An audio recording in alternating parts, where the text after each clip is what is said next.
Most people believe rice, potatoes, pasta, oats, and bread behave exactly the same way inside the body every time they eat them. But the way you cook, cool, and store these carbohydrates can actually change part of their internal structure and affect how your body digests them. So, when you cook a starchy food, heat and water cause the starch molecules to swell and soften through a process called gelatinization, making that starch easier for your digestive enzymes to break down into glucose. But when you place that cooked food in a refrigerator for several hours or overnight, something very different begins to happen. Some of those starch molecules start lining back up and forming a tighter, more organized structure through a process called retrogradation. This newly organized starch becomes more difficult for the enzymes in your small intestine to break apart. So part of it is transformed into what we call resistant starch. It is called resistant because it resists normal digestion. Instead of all of that starch rapidly breaking down into glucose and entering your bloodstream, a portion continues into your large intestine, where it begins acting much like fermentable fiber. This is where the story becomes extremely important for your gut.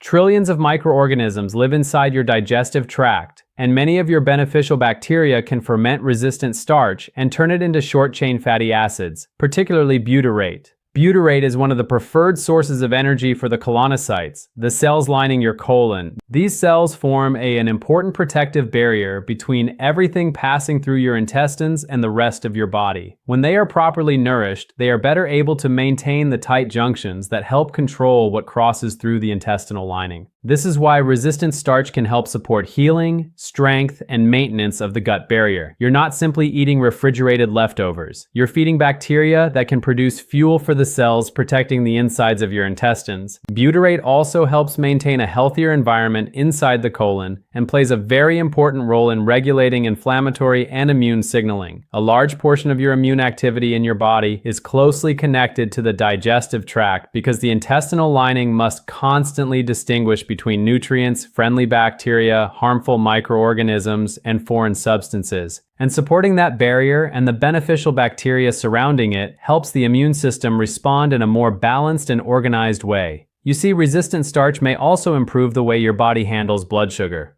Freshly cooked hot starch is generally easier to digest, allowing more glucose to enter the bloodstream relatively quickly. But after that starch has been cooked, cooled, and retrograded, part of it becomes less available for immediate digestion. That means the meal produces much smaller rise in blood glucose and insulin than the same food eaten freshly cooked and hot. This does not remove all the carbohydrates in it, does not turn a huge bowl of rice or pasta into a free food, but it can change how part of the starch behaves inside your body. And there's another very important benefit. Resistant starch also supports weight control. Your digestive system doesn't have the enzymes needed to completely break that resistant starch down into the small intestine. So that resistant portion is not rapidly absorbed as glucose like ordinary starch. Regular digestible starch provides about 4 calories per gram, while resistant starch generally provides fewer usable calories because much of it reaches the colon before being fermented by the gut bacteria. It is not completely calorie-free because your body can absorb some energy from the short-chain fatty acids those bacteria produce, but you may absorb much fewer calories from the resistant portion. Resistant starch also helps you feel more satisfied longer, support a steadier glucose and insulin response, and make it easier to control hunger, cravings, and portion sizes. Over time, those effects help support weight loss when this method is combined with sensible portions,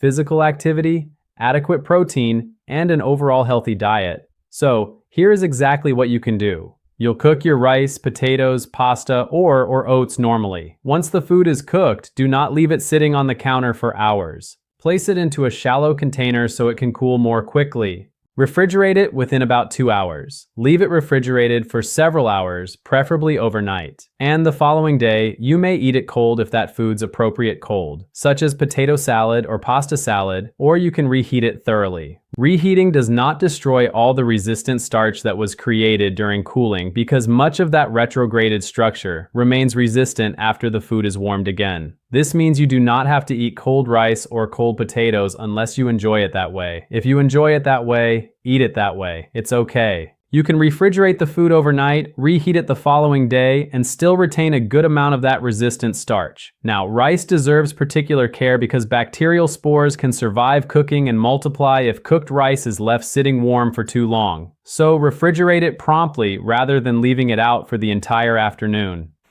Potatoes can be boiled or baked, refrigerated overnight, and then added cold to a salad or reheat it with vegetables and protein. Pasta can be cooked, cooled, refrigerated, and heated the following day.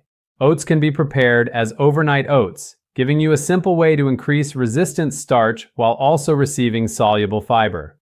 Bread works somewhat differently, but freezing the frosting and toasting bread may also reduce its glucose response. Still, the quality and portion of the carbohydrate matters. Refrigerating cookies, pastries, pizza, or heavily processed sugary foods does not suddenly make them healthy. You will receive the greatest benefit from minimally processed starches such as potatoes, oats, beans, lentils, rice, whole grains, and pasta eaten in sensible portions. You can improve the glucose response even further by combining these carbohydrates with vegetables, protein, healthy fats, and an acidic ingredient such as vinegar or lemon.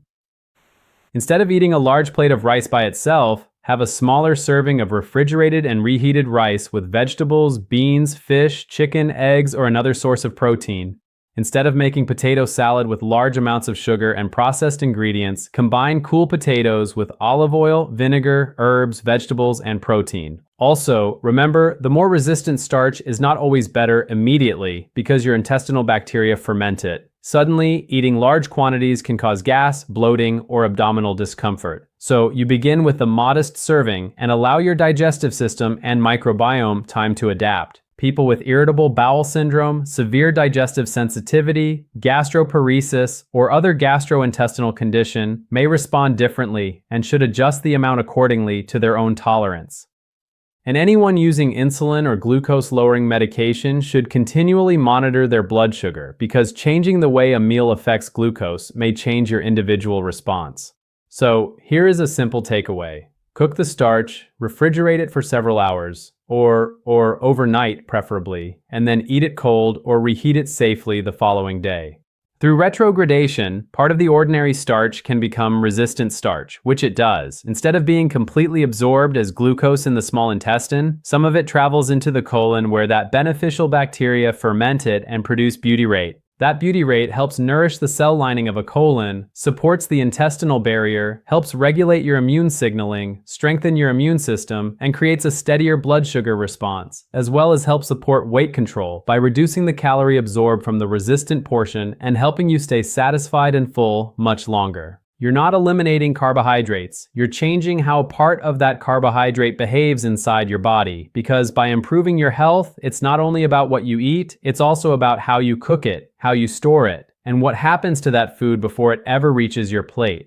I hope this video serves you well. I only wish you good health. Please leave your comments below and most important, make it a great day. I'm Dr. Nathan Cole.